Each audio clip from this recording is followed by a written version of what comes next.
been reading a lot about Christianity, and my doubts, and my questions arose from the fact that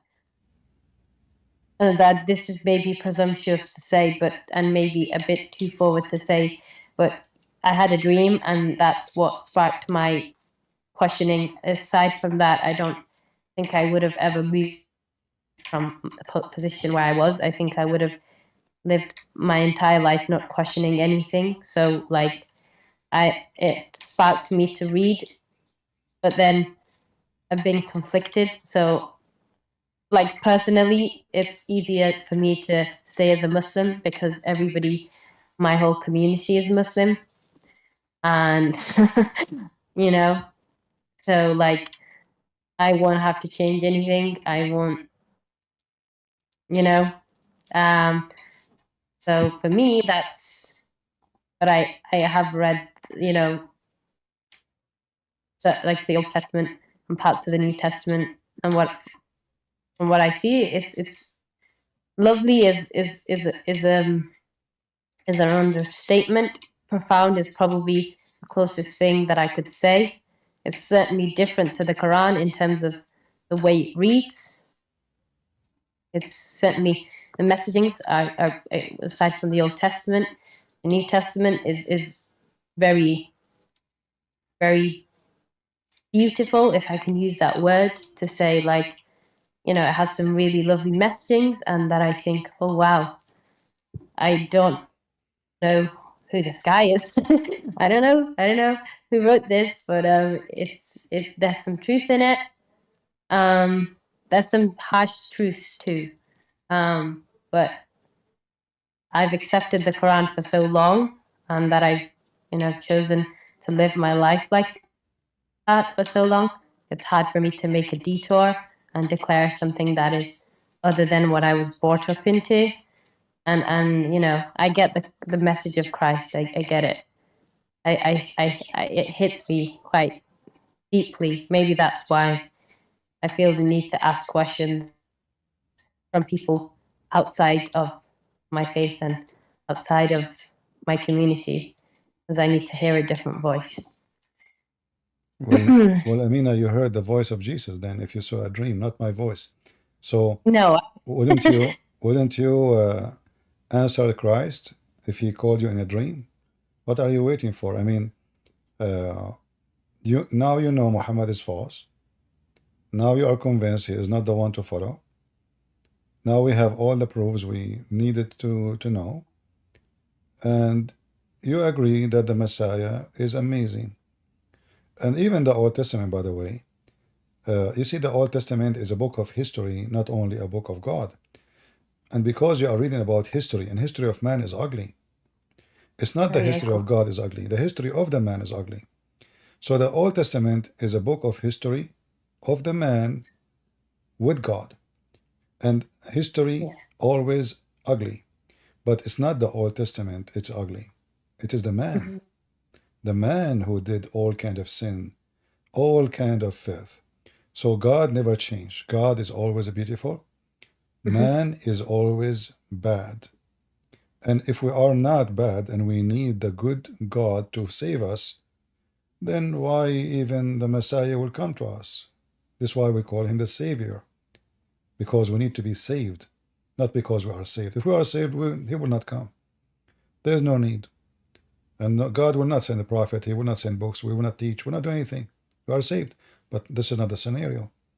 We are people who commit sin, and we should not follow a bad person like Muhammad, for that will make us more deep in sin. Muhammad justified killing just for his agenda. Muhammad justified rape, child molestation, pedophile, lying, fornication. He gave a different name.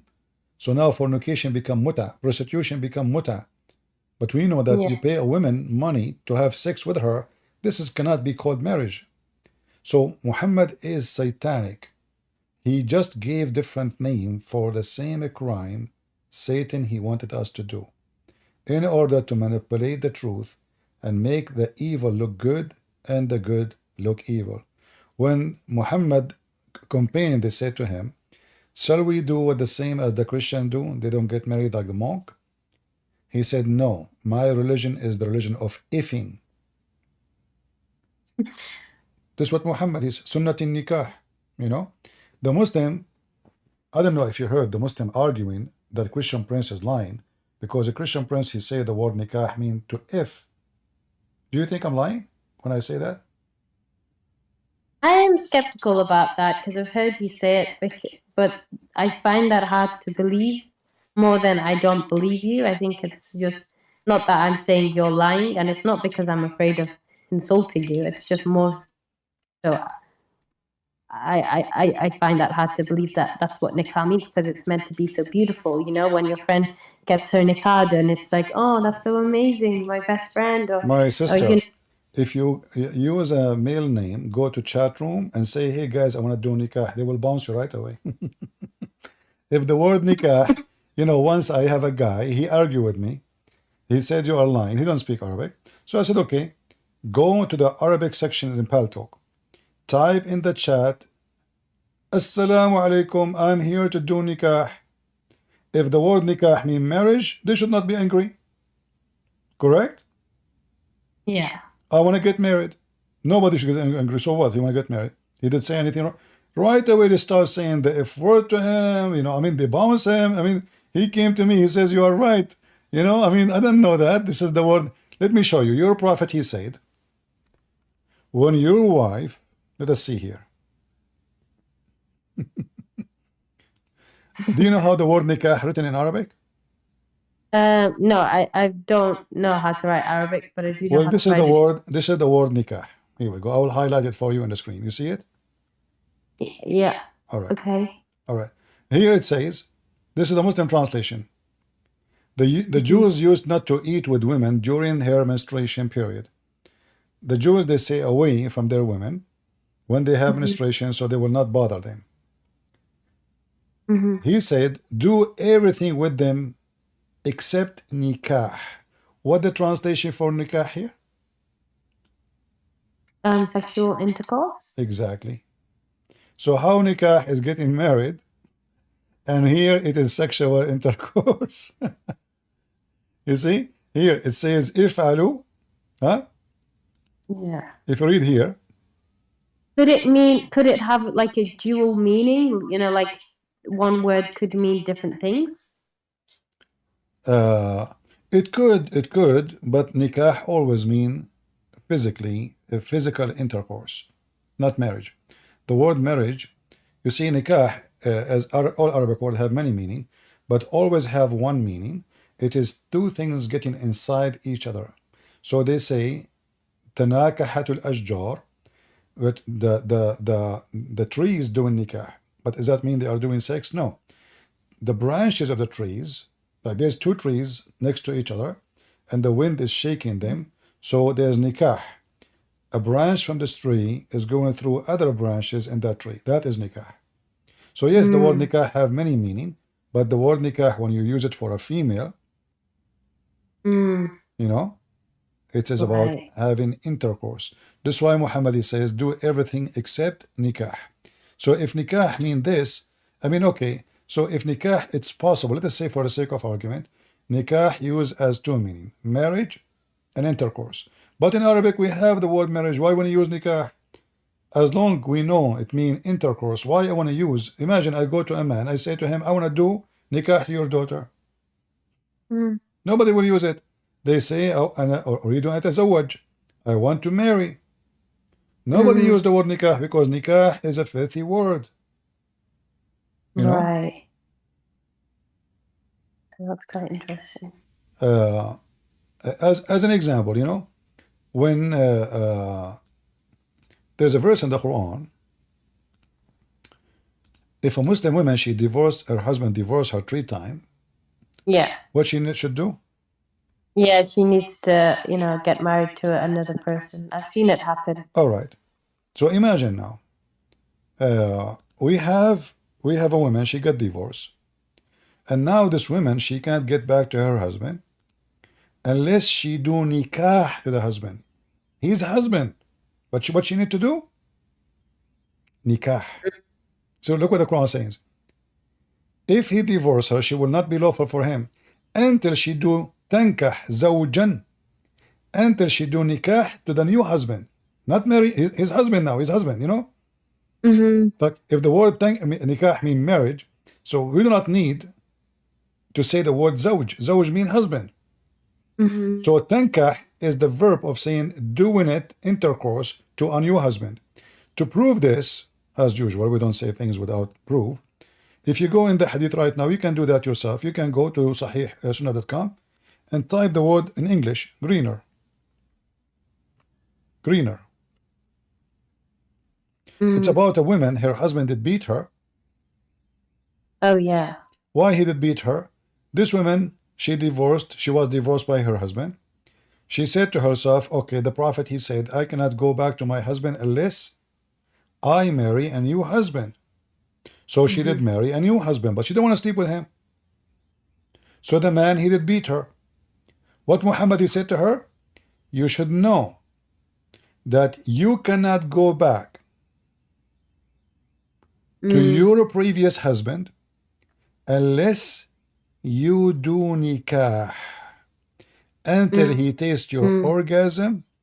You see the translation, you know, it is, you know, it's not lawful for you. Then you know that it's not unlawful for you to remarry Rifa unless you, Abdul Rahman, had sexual intercourse with you.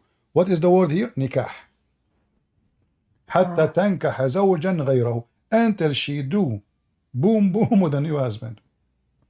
So this woman, she thought she will marry the guy, she will make him hate her, he will, you know, he get, you know, get upset, he divorce her, but he's not doing that. He's beating her and he want to force her to bed.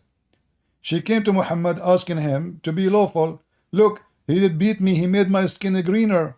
Aisha, she said. Muhammad, he said to her, oh, you know what, you have the right to beat you, because you cannot get back. If this is what your intention is, you cannot get back unless this guy do boom boom to you. And here you ask yourself, what kind of a stupid religion forcing a woman? Here the woman, she is not, it's not her fault, it's not her who divorced the husband 3 times, correct? No. What about we say to the husband, you know what, you cannot go back to your previous wife unless a man do boom boom to you. So he will behave.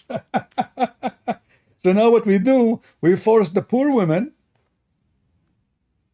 to go and sleep with a stranger, and obviously this guy is way older. She thought he is old, he will not be able to do it, so she married him, hoping he would divorce her maybe 2 days after, and then she can go back to her. I'm sure she don't care for the husband, she care for the babies, she have children, so she want to go back to husband. And look at the stupid, demonic, satanic rules. You cannot get back unless you sleep with this guy. Yeah, the thing is, I've seen this happen too, like, you know, it's quite weird. Yeah, and the Muslim, they practice that in England, right? Yeah. I mean, yeah. Is that an honorable thing? Is that how we honor religion and God? Isn't it, this is nothing but a fornication? What is this? What marriage in Islam? There's no marriage. It's a sex contract. He fire you. He hire you. He fire you by a text message. Come here, go there. Muhammad said, if a woman, she refused to share the bed with her husband, the angels and Allah will curse her all night. Yeah. What if the man, he refused to share the bed with his wife? Nobody curse him.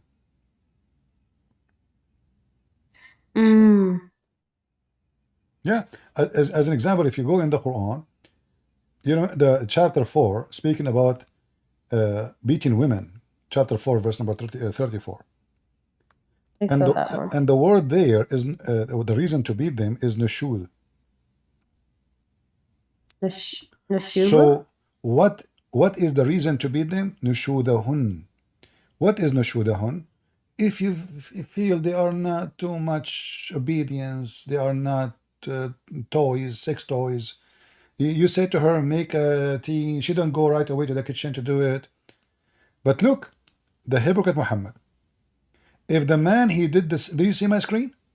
Yeah, I do. It It's is in Arabic. exactly the same word. Mhm. Muhammad, he did nushuz with his wife, Sauda. And this verse about him and his wife. Look here how the rule change. If a woman she fear that her husband he have nushuz, Mm. what do? Fix between them, fix between them. And then how they fix?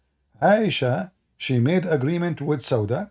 She told her, if you give me your day, I will ask the Prophet not to divorce you. And you can stay in your house and eat the food you eat every day. Look at the demon. So now, if the women she do nushuz, we beat them. If Muhammad do nushuz, we force the wife to come to an agreement to satisfy Aisha needs, to sleep with him more. Oh, Aisha.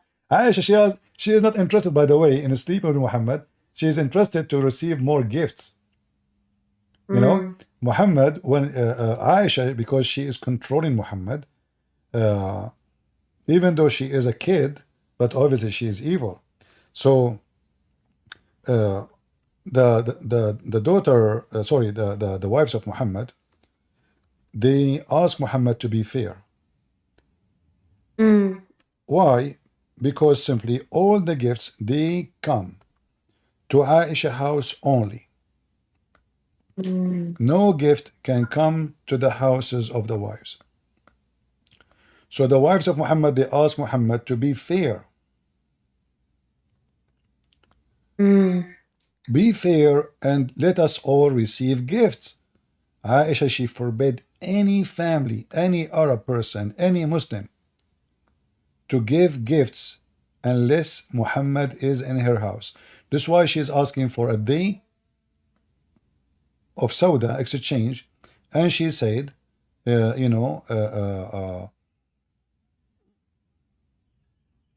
you let him, if I convince the Prophet to let you stay as his wife, Sauda she become old. According to the hadith, she become fat and slow. The Prophet, he don't like to sleep with her because she don't look good no more. And now she heard the news that he is going to divorce her. So Aisha, she told her, listen, and this verse came in the Quran about that. Imagine, God, he involved with the women, she is gaining weight. This is how important Muhammad is to Allah. He go to his office and he decide to say, okay, you know what, there's an agreement, a new agreement. About what? About Muhammad. You can, by the way, you can open any Islamic interpretation and you will see this is about Sauda, the wife of Muhammad, who becomes so old. And this is what this verse is about. So Muhammad was not fair. Muhammad was an evil man. Why Muhammad want to divorce a woman? You said to me, maybe the Prophet was marrying a woman because he want to protect them. Okay, this woman now is old. She spent many years with him, and now he want to dump her. That's quite sad. And Aisha, she convinced her, listen, if you want, instead of him divorcing you, I can tell the Prophet that you decide to give me your day, and I will convince him to keep you. And that's what happened. So imagine what kind of a prophet he is. Yeah, it's definitely destroyed some of my worldviews about. I mean, like I said, I've watched some of your videos over time, and there's some truth. There's a lot of truth, I should say. But yeah, this conversation has I guess confirmed some of my doubts that I've had, and answered some of the questions that I've had. And it's saddening to see because it's something that I put my life into, and I've tried to live up to it, but it's yeah, it's a little bit sad. Do you see the reference I'm showing you on the screen? This is the tafsir I will pause the tafsir for you, Ibn Kathir. And I think Ibn Kathir you can find in English. As you see, Yeah. Muhammad, the evil man, he wanna throw a woman, she is old, in the street. And the evil Aisha, she convinced him, and she forced her to say that if she For wanna this give her reason, day. when Sa'd bin Zamah grew up, the messenger of God, may God bless him and grant him peace, decided to separate from her, so she made an agreement with him that he would keep her and leave her date to Aisha, but he accepted that from her and kept her in that position. The narration stated that, Abu Dawud al-Tayalisi said, Sulaiman bin Mu'ad told us, on the authority of Samit bin Harb, on the authority of Ikrimah, on the authority of Ibn Abbas, who said, Sa'da was afraid that the messenger of God, may God bless him and grant him peace, would divorce her, so she said, O messenger of God, do not divorce me and make my day for Aisha. So he did. See? Yeah. Is that how a man, he take care of his wife? She spent many years with him, serving him. Now she is old. You see the translation here says, Sauda grow up. This is not what really, it says getting old. Sauda, she got old, you know. So now, Muhammad, he have no intention. I mean, why I want to sleep with a woman? She is old, and he have all those young women around, you know. He accepted her as a wife when he was not yet in charge. He was not a king. He was not the prophet who have an army. He was just you know, a guy. He needed women for now. So they told him, okay, take Sauda. He took Sauda, and then right away he took Aisha, and then things start changing.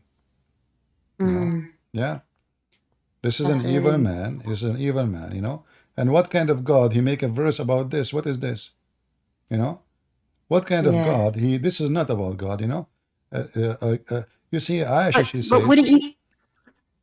Can I just say, like, wouldn't you say the same for, you know, Prophet Abraham, like referred to as Abraham in the Bible when he slept with his servant Hagar? He married her. He married her, and it's not God who told him. Same time, No. Abraham, he did not marry because he is pervert, but he gave up his wife. She is so old. He is so old, and he don't have children. Correct? Yeah. Yeah. So here, I'm not giving excuse to Abraham, but you know, the guy, he live in the desert in the middle of nowhere, and he have nobody, you know. So I'm getting old. My wife is getting old, and who in the world would have believed that a woman in her age is going to have kids? It's impossible. So he decide to marry the slave, but he did not marry the slave for sex purpose. It was not his intention. His wife, he spent his life with his wife. Yet his wife, she did not give it children. And now he is very, very old. So what I will do? And he, you know, I mean, men, they knew already that women in certain age, that's it. They have no period. They cannot have babies. It's not a secret. So what I will do? So Abraham, he did not get permission from God. You see, if I do something in the Old Testament or in the New Testament, as an example, the daughter of Lot, the Muslim, they say to you, do you know that the daughter of Lot in the Old Testament, they have sex with their parents, with their father? Yeah. But this is a story reporting what they did, not approving what they do. They don't have men. There's no men around. And those women, who is going to protect us? Who is going to be? I'm not justifying what they did. We are just telling what happened. You can read the verses. The Muslim, they say, look, look, the Bible discussed it. Ahmad did that. You know, Lot, Prophet Lot, his wife, she. But if you go in the Quran, just to show you the hypocrisy, we showed you first that you can have sex with your daughter if she is a daughter from adultery, correct? Yeah. Okay, but if you go in the Quran, we will find that according to the Quran, the wives of Lot and the wife of Noah, she was a whore. What? She was sleeping around. Yeah. They cheated on their husbands. I thought they got destroyed because she looked back. Well, they can say whatever they want, but the Quran is saying something so clear. The word khan, if I look back, this is not cheating. It says here, they betray. In Arabic, khan is not only betray. We know what betray is like. In a wife, she's a cheating. Yeah. So we have Lot and Noah and their wives. They cheat on them. They betray their husbands. Yeah, I see. The Muslim, they say between two brackets, husbands, they cheat their husband by rejecting their doctrine. And here you find the story is very funny. If Noah's wife, she refused the doctrine of Noah, where Muhammad he got this story from, and where the story of Lot, his wife, she betrayed him, there's no source. This is what it says. That's all. There's no details. There's nothing. They just betray them. And this, by the way, prove other stupid things about the Quran, because the Quran says in different verse that bad women, filthy women, cheater women, or cheater men. You will see, and this will prove that Muhammad again is a fraud. If I say that bad women will marry bad men and bad men will marry bad women, so how the wives of the two prophets, because those two prophets in Islam, right? Here the story, the Quran confirmed destiny. Allah, he made destiny that bad women, look at the first translation by the statement. Women became a statement. A translation of who? Yari Khan? Let's change it. Unbelievable. Women, they became a statement, guys. I mean, this is really madness. This is why if you don't know Arabic, they can fool you. Look, I just changed the translator. Who is this guy now? Muhammad Arbari. Hilali Khan, he made the women statement. Wow. This guy corrupt women for corrupt men for corrupt women, good women for good men, and good men for good women. And this is the destiny of Allah. Okay, so the destiny of Allah is bad women will marry bad women. Okay, let's go to the other verse in the Quran. So how Lut is a prophet and Noah is a prophet and their wives are bad? And they're good. They're good men. Okay. Yeah, and who is in the world going to believe that corrupt women, they marry only corrupt men? How many good men, their wives are bad? And on the opposite, how many good women, their husband is a cheater like Muhammad? So this is a false statement. Again, Muhammad, he failed. Yeah. So Sister Amina, do you accept the Messiah as your savior? From what I've read, comparing the two kind of texts, the Quran and like Muhammad and Jesus, if I was given the chance to freely explore it and to believe in it, live it, I would say I'd like to go with Christ, because I read the Quran. I've read it and I've read it and listened to it, but it's never touched my heart. Maybe because it's incoherent in some ways. But reading the Bible in the short span of time that I've got to read it has touched my heart and made me cry so many times, and I don't know why. So I think there's some truth to it, and maybe I would like to explore. I'd like to explore what Christ has and what he's about. But I'm afraid that I'm going to find that somewhere down the line it's just as false. Sorry, and I'm scared of that. I'm scared that I'm going to find out, just as I've found out and doubted, that I'm going to find out somewhere down the line that it's false, and I don't know what to do with that, So I'd like to take my time, because I don't know. I'm scared that it's going to be false. I'm scared that I'm going to get the wrong. I'm happy for you that Islam is false, and now you are afraid Christianity might be the same. But I say to you, I think from what I know of Islam from talking to you today, but also from reading independently and reading the Quran objectively with a critical eye, and also from reading the Bible and destroying, or not destroying, but like figuring out some of the things I was taught about the Bible weren't specifically true, or about Christianity weren't true, and that it's so coherent to read. I think in that way, then yes, Islam, the Quran and Prophet Muhammad aren't as honorable as I once thought. Yes.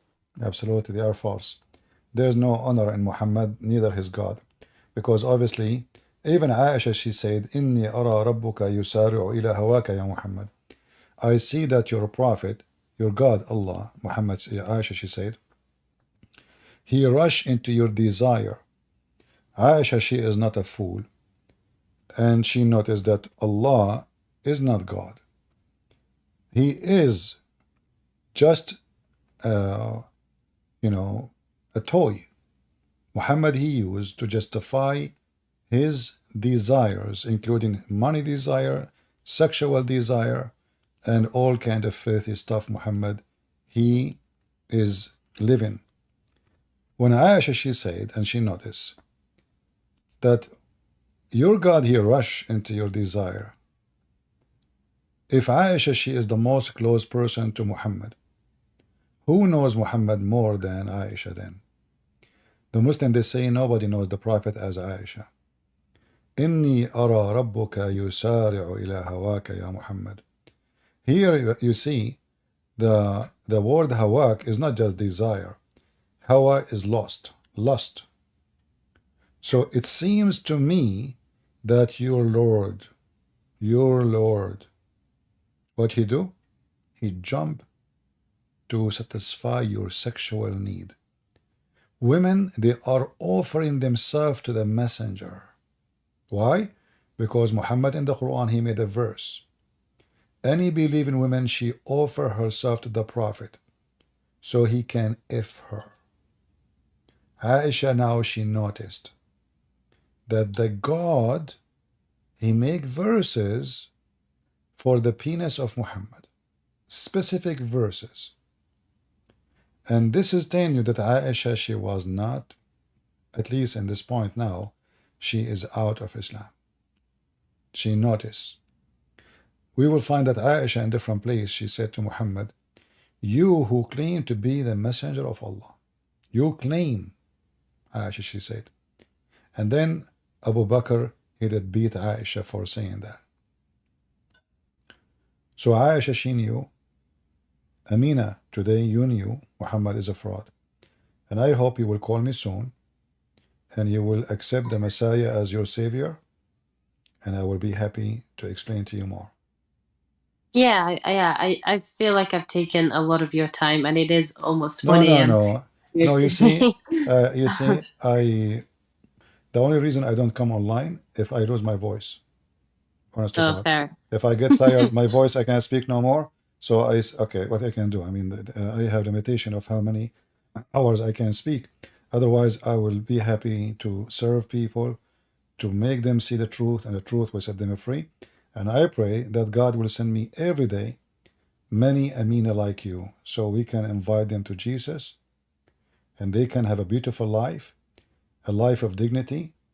You marry a husband who will love you, he adore you.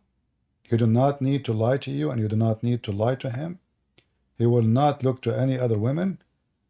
For God, he made it clear that the man will be with his wife, together as one. The man, he leave his parents, the Bible says, and become with his wife as one. As one. They are not two no more. So in Christianity, we have a real marriage. In Islam, they have sex contract. And there is a huge difference between a partner of lifetime and an employee. In Islam, you are an employee. And this employee can be fired by the boss, which is the man. In Christianity, you are a partner. And your partnership is not only with the man, but with God himself. For marriage is blessed in Christianity by God himself. The unity is coming from God, not from the man and the women. And we know that when God created Adam, he created for him one Eve. Did God made a mistake? And this is the first man. He can create 7 women for him. He can create 100.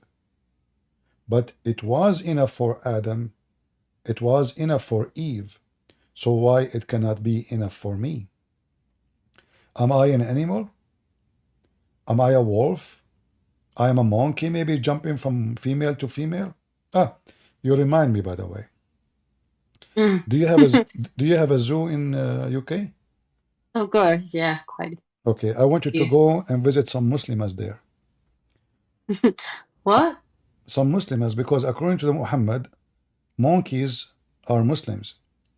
Read for me the hadith before you go.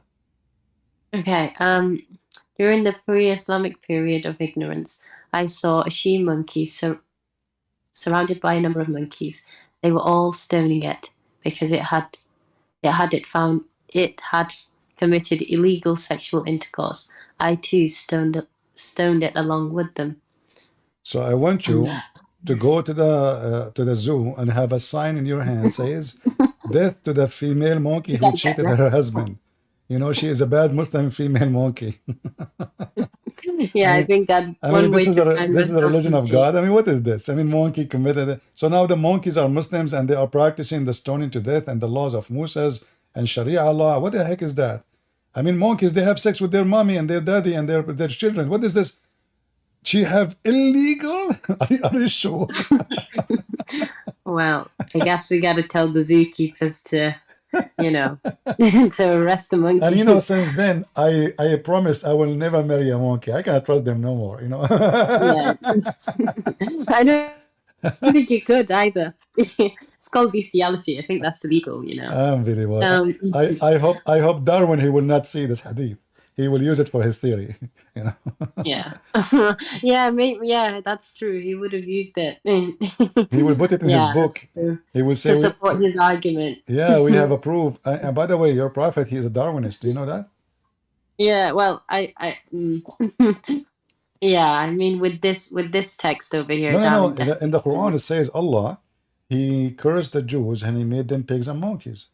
You know that? Oh. Yeah, in the Quran. It's in the Quran. I've heard you I've heard you say it before. I have heard that. Yeah, I mean, Muhammad is Darwinist, but the opposite direction. The poor Jews. Yeah, so, and why? Because they did fishing on Saturday. I mean, the story alone is so funny and so stupid. Allah, he forbid the fish from coming on Saturday, and he command them to not to work in Saturday. And then, brothers and sisters, because they did break the command of Allah, Allah made them pigs and monkeys. So, and here, if Allah is the one who made the fish don't come in Saturday, and they are living in an island, how in the world he can judge them for that? If you read the story, you will die laughing. But here, you will notice, God, he make the Jews pigs and monkeys for fishing in Saturday. But Jews in Israel now, every year they have a festival for homosexual. So, What? Yeah, they have festival for gays, like the same as many places. So, why Allah, he want to curse them and make them pigs and monkeys for fishing in Saturday, but he will not make them pigs and monkeys for doing a big festival for homosexual? Which one is more? Which one is bad for Allah? I mean, you see how the story is so stupid and so silly. So why Allah don't make the one who rape a woman a monkey, a pig? Yeah. So for fishing in Saturday, we make them pigs and monkeys, but the one who rape a child, we don't. The one who murder, the one who kidnap, I mean, we have tons of list of ugly crimes a human being he does. So fishing in Saturday is a problem now, and we made them pigs and monkeys. Oh, wow. Yeah. Wow. Well, this is Muhammad, what you can say. Thank you, sister, for being here. God bless you. Yeah, thanks, Christian Prince. I have wanted to ask you, even though these questions may seem quite menial but they are questions that I've had, and I felt it important. So thank you for picking up the ball. No It problem. was quite a long one. Stay in but- the chat if you can, because we have a Muslim. He is trying want to talk to me. Maybe they can bring you to Islam. Well, yeah, I mean, I live in it, so Yeah, because we have Salima, Hafsa, and we have Gambling Ghost. I don't know if he's a Muslim, so they might be able to convince you again that Islam is good. So stay and let us hear them. yeah. I am gonna go to bed though, but All right. no, Before you go to watched bed, it. don't forget you have to say a prayer. Otherwise, Shaitan will sleep in your nose and will piss in your ears. And Well, there's things I cannot say. Sorry, you're a lady. that's all right. All But right. yeah, thanks for this, and yeah, I'll speak to you soon, hopefully. All right. Take care, sister. God bless you. Take care.